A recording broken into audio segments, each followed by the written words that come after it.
Okay guys, welcome to our next session. Today, or in this session, we're looking at the prophets, and we're continuing this theme of the kingdom being developed throughout the Old Testament, and we're following this plot line of the Bible. Is God going to have His kingdom on the earth? And of course, God reestablished His kingdom program with Israel at Mount Sinai, and yet their function as a kingdom of priests was volatile because God said, if you obey me, then you'll be to me a kingdom of priests. We saw in our last session that God gave the Davidic covenant that guaranteed that there would be a Davidic kingdom and throne and ruler over the house of Israel. And so we know it's going to happen, and yet we're watching that while there are promises that it will happen, everything happening seems to show otherwise. Israel needs a new heart, and Israel needs a new covenant. And Israel needs a truly righteous ruler, and none of David's descendants have even measured up to David's standards, much less what Messiah should be. And so the prophets come in to speak to the issue. Now, the ministry of the prophets is going to be significant here because they're going to call the nation back. This is page 19 of your notes and Roman numeral 8. The ministry of the prophets, first of all, they rebuked the nation for her rebellion against God's word. And so you have the prophets coming onto the scene, and there are this in-your-face messenger that calls Israel out for her rebellion against God's word. You also have the prophets calling the nation back to the law of Moses. For example, you have Jeremiah saying that Israel should seek out the old ways. And you have Malachi that's giving this message to return back to what Moses had said.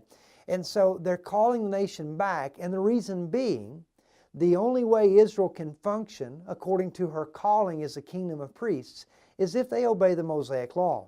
The prophets see that this is not happening, so they urge them to do so. Well, also though, we find that the prophets are warning of God's judgment. And so they are letting Israel know that God is going to enforce that which He stated in Deuteronomy and Leviticus.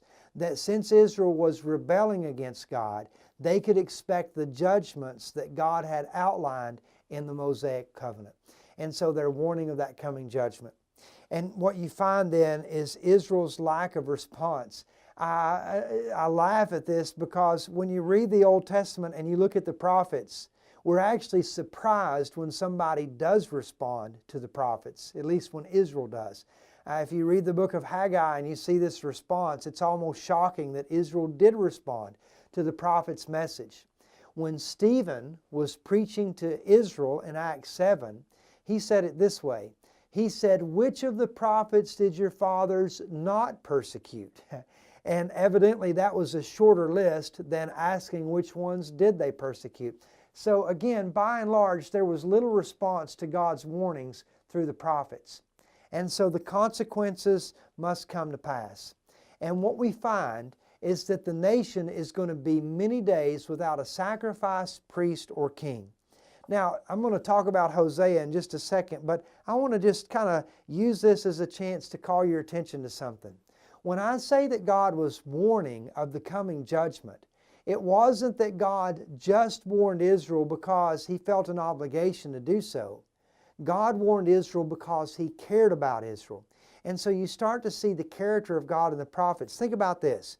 God wanted Israel to respond to His message to such an extent that He had Ezekiel act out skits, so to speak, of the coming judgment on the southern kingdom. So Ezekiel is like laying on his side, and he's pulling hair from his beard and casting it to the wind and things like that, or shaving his head. You have Hosea, whom God says, Hosea, and I'm going to use some editorial license, but in essence God is saying, Hosea, I'm going to get Israel's attention. What we're going to do is this. You're going to marry a prostitute. They're going to be shocked, and they're going to ask you why you married a prostitute, and you're going to tell them that it's a living example of the nation who had played the prostitute in worshiping other gods. So God is screaming to get Israel's attention, and they are not responding. And you read about this in 2 Chronicles 36, where we are told that God, because of His compassion for Israel, sent them prophets time and time again. So God wanted Israel to turn back, but they would not listen, and so God allows them to reap what they have sown.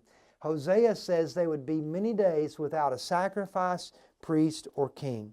I want to read this to you from Hosea chapter 3. Hosea says in chapter 3, verse 4, that the sons of Israel will remain for many days without king or prince, without sacrifice or ephod or household idol. And not only would God rid them of their idolatry, He would take away their sacrificial system as well, and they would not have a sacrifice, priest, or king. Not only that, but we find in Ezekiel that God's glory is departing from the temple. Now, this is fascinating if you read this, and it begins in Ezekiel chapter 9 and verse 3. We're told there that the glory of the God of Israel went up from the cherub on which it had been to the threshold of the temple. Now, if you were visualizing this, you picture yourself in the temple, looking out the temple, you would be facing east. And so you've got the holy place behind you where God's glory was, passing by you and standing or hovering at the threshold of the temple. That's Ezekiel 9.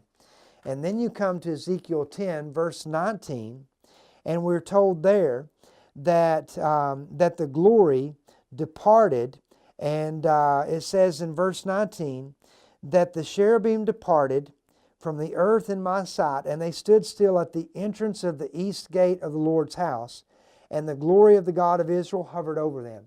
So God's glory goes from the most holy place to the threshold of the temple, to the gate coming into the temple, still moving eastward. And then you come to Ezekiel 11, and you find the next step in this. This is verse 23. And it says, the glory of the Lord went up from the midst of the city and stood over the mountain which is east of the city. So from the cherubim, most holy place, to the threshold of the temple, to the gate leading into the temple, to this mountain east of the temple, which would be Mount of Olives. And the picture that God is painting is a gracious picture. God, in essence, is telling Israel that He is departing from them, but He is departing reluctantly, incrementally, away from this temple. And the picture is, Israel is pushing God out the door, and He is seconding that motion. And so the glory of God departs from the temple. And that signifies that God is leaving this people. It signifies what God said He would do, and that is turn them over to their enemies. And so God's kingdom, the Davidic kingdom, is going to be suspended temporarily. And so what you find then is that the nation is going to be deported because of their sins. Jeremiah 25:11 speaks of this. Let me go there very briefly. Jeremiah 25 verse 11. This whole land will be a desolation, and these nations will serve the king of Babylon 70 years. And so they're going to be deported into Babylon because of their sins, and they're going to serve the king of Babylon while present.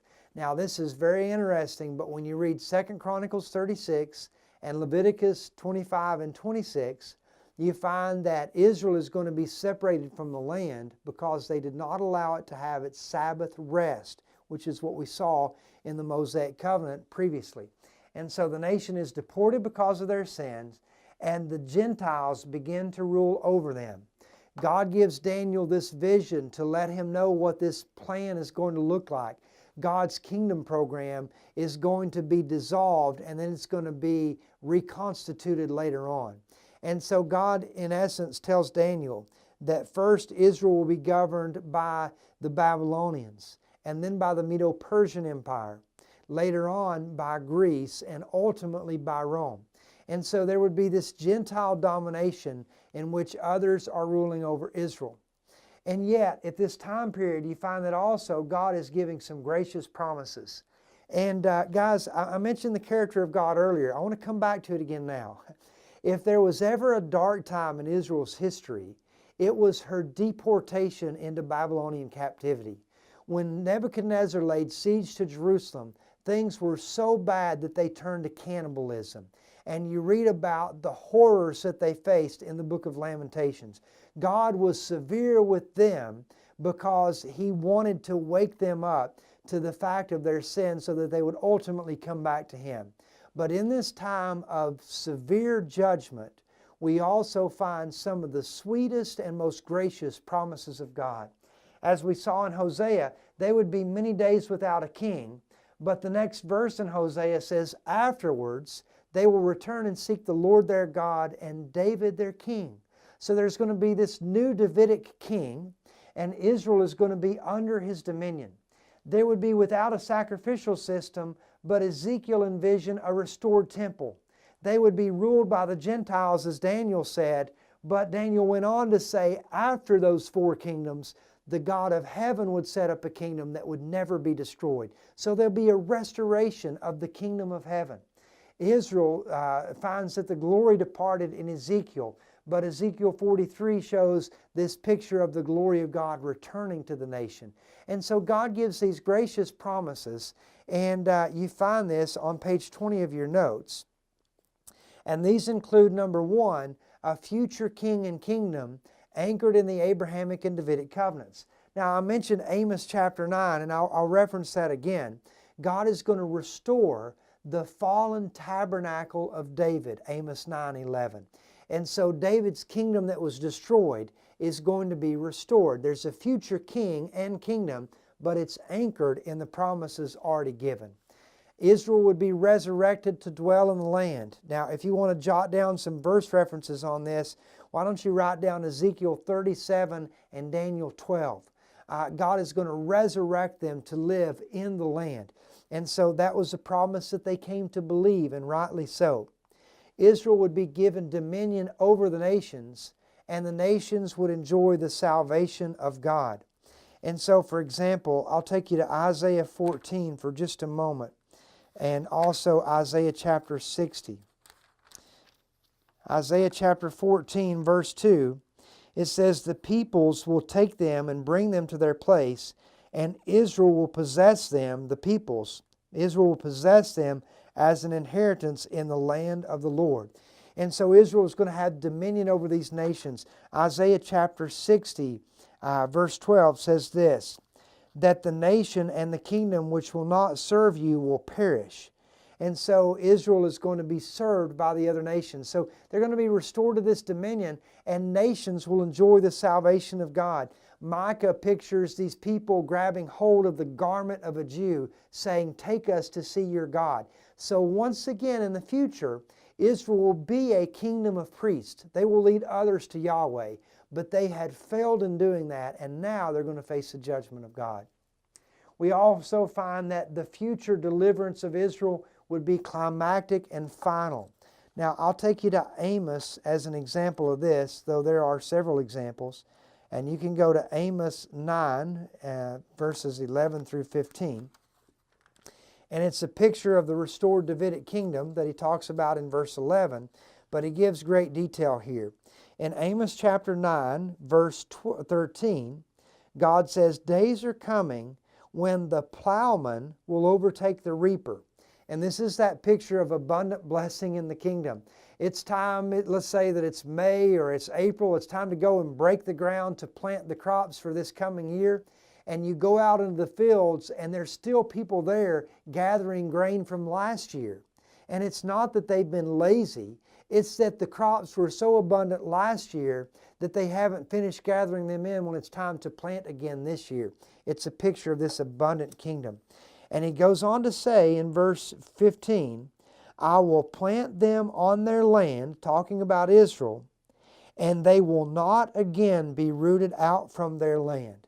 So God says that He's going to deliver Israel, and it's going to be so climactic and final that they'll never again be rooted out of that land. And so that's found in Amos chapter 9. It's also found in Joel chapter 3. It's a theme in the prophets. There's going to be a new covenant with Israel. That would be Jeremiah 31 and Ezekiel 36. And God's going to make this new covenant and write His law on their heart and put His Spirit within them. And so they're going to be able to live up to this calling as the kingdom of priests. Messiah is going to be central to the fulfillment of all these promises. He's the one who's going to bring the new covenant. He's the one who's going to be the king to rule over them. And so not only is there an anticipation that God's going to keep these promises, but there is an anticipation of the one who will bring them. And so what we find then, as we come to the end of this section, is that there's this anticipation, as I said earlier, of a coming king and kingdom. We also found in previous sessions, not only are they waiting on a new king and kingdom, but they're waiting on a new covenant and a new heart, this righteous ruler that will come as well. And so the drum roll is heightening in its intensity until we break the silence of the intertestamental period and we come to the announcement that the Messiah has been born. That'll take us into our next session.